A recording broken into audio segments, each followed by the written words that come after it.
Hello, welcome, Cabbage here. So let's do what might be the final gameplay video I do for Nier Reincarnation. That is the clear of level 65, Ternary, Fate boards, and how appropriate we end it not with a bang but with a whimper, a full auto burn run.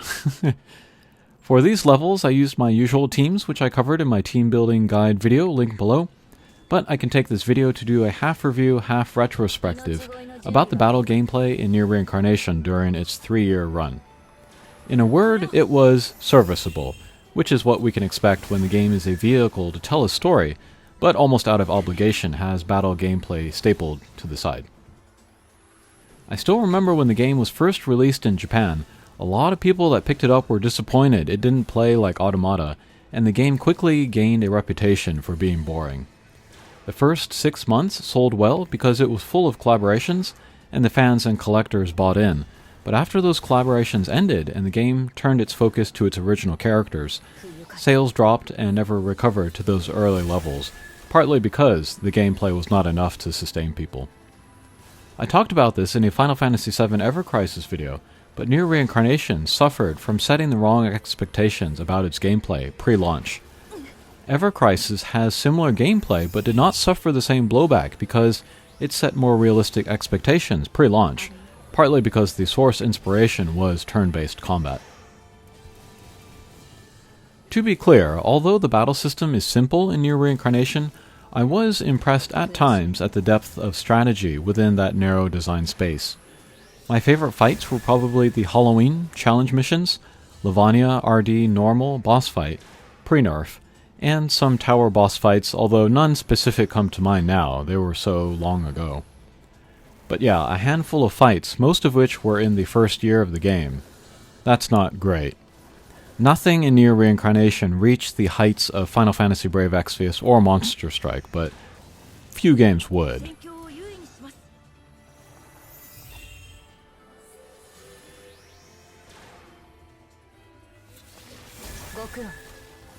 Subjugations are interesting to look at from a design perspective, not from a player's perspective. Because, how do you continue to raise difficulty within such a simple battle system? You do it by abusing randomness, demanding spending, keeping things obtuse, and getting very technical about timing. On randomness, I'm talking about things like number of hits on regular attacks, boss targeting, that kind of thing. Factors outside of the player's control that can derail a run and force them to try again. Spending should be obvious, but collecting the right costumes and weapons, and multiples of weapons being better in some cases. On staying obtuse, the game mode was never made easier to understand or play. Timers on buffs or breaks were never introduced, and a function to save progress between waves was also never introduced.